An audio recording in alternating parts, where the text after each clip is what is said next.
Hi there, Dave here with our third game programming video. And in this one, we're going to take a look at a more realistic version of the game engine. It's important that you understand your connection to that engine.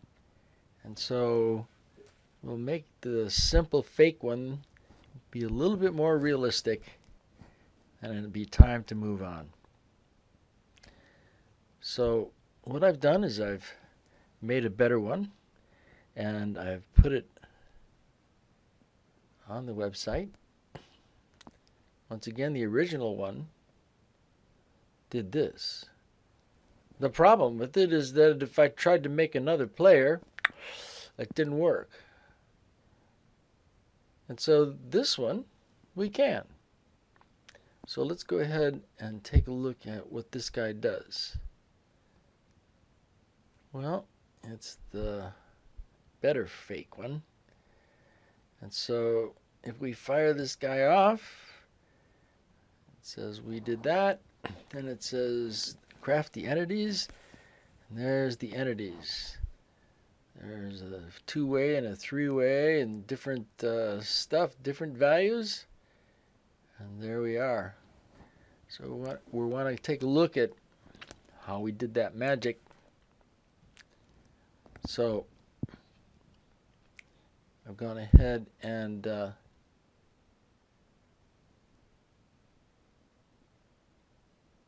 downloaded it. You go to the download, it's there. And I already have. And unzipped it inside of here and opened it up. And so there's the new and improved game engine. Let's see what we got here. Let's see what's changed. Well, we could do that. Or we could go take a look at this guy. This shouldn't be any surprise to us. Here's the same code that we had all along for player 1, but I named it player 1. And now what we have is player 2. And then after we've made player 1 and player 2, we go ahead and do an alert, and we display everything that Crafty has to offer us, which is, well, if we did it right, he should know about player 1 and player 2. Crafty should have those two entities inside of him that should allow us to execute that function on Crafty. HTML is the same. Let's go take a look at this guy. Well, what we have is we have two objects. Let's look at this. There's the Crafty object, and it does that. There's also another object. It's this guy, and he is equal to the execution of this E. So that is going to create an entity, and then that entity is going to have those attributes. And then here we make another entity with those attributes. So the entity is like this. We pass in, these are the components, right? So we're passing in the components, and then we remember the components as eval. That was the name of the function that created this, so that's why the eval probably isn't a very good name, but that's in fact the components, the list of components in a string. It's a string list of components, and so I saved that string list of components as eval. Which one, player 1 or player 2? Well, that's the this part. This means the active object of this type. So if player 1 is currently the active object, then this means the reference to player 1. This code is operating on a particular place in memory depending upon who's right. You see, we're going to operate this on a particular piece of memory, and which one depends on which one we're working with in the code. So this just depends on which one. The currently active entity. So the entity has got attributes and color and four-way as well as the component list. And its methods, well, it's got to be able to set them. So it's going to have ATTR, that's going to be a method. The actual method is going to be this guy. And color and four-way. And then we also have toString. Now toString is just going to return a string. All the rest of them return the entity object. Only toString does not. And that once again is so we can roll those functions back to back.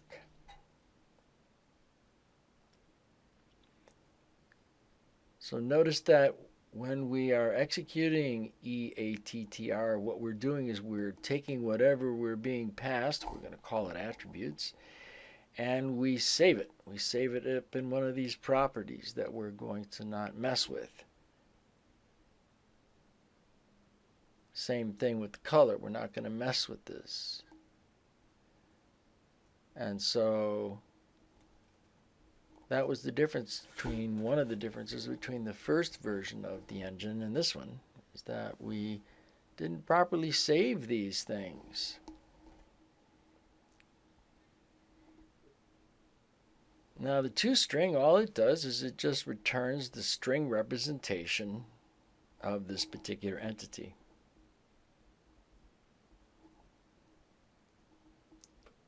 Now, the Crafty game engine has an init method. Yeah, we've seen that. It has the E method. The E method is the one that gets executed that, in fact, returns this entity object that we just talked about. And it also has an array of entities. An array of entities. That means that we're going to have a bunch of entities, and it's going to keep track of them. As I said earlier, over here in this code, Crafty must know about these players, these entities that were created. Yeah, Crafty does, because he's got an array called entities. And he also has a toString method. Now his init method still doesn't do anything, just like it did all along. The E method is interesting. So we're passing in, we'll call it comp names this time. We call it eval, other places. But here we're going to pass it in as component names, and we're going to make a new entity called myEntity. And that object called myEntity is going to be equal to a new Dave entity, which we just described, and I'm going to pass in to that guy when we make the new one. I'm going to pass in those components. Yep, we saw that earlier. That was up at the very top up here. We call this method here a constructor. It's the one that's executed when you make a new one by that name. So when we make a new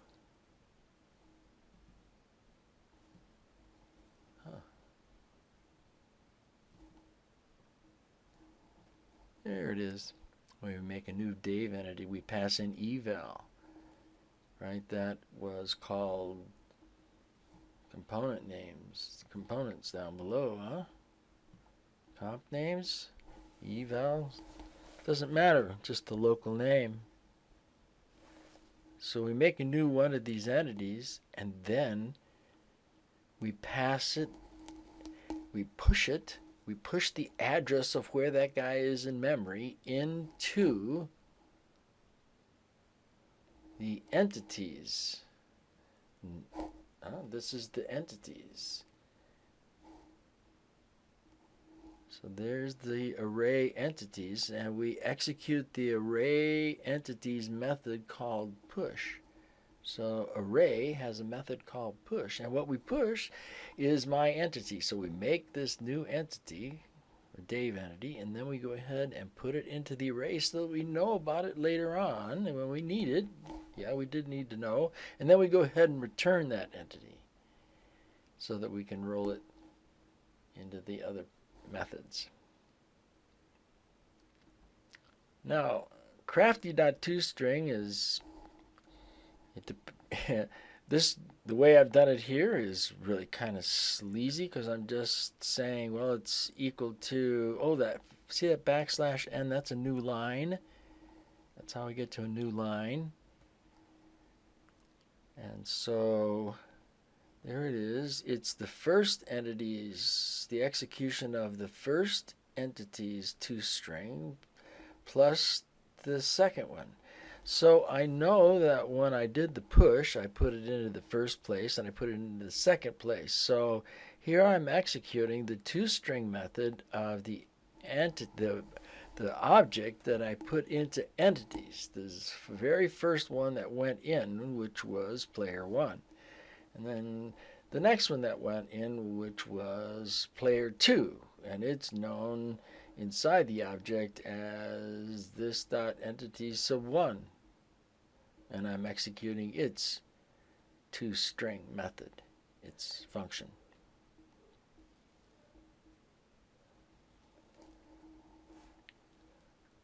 And there you have it.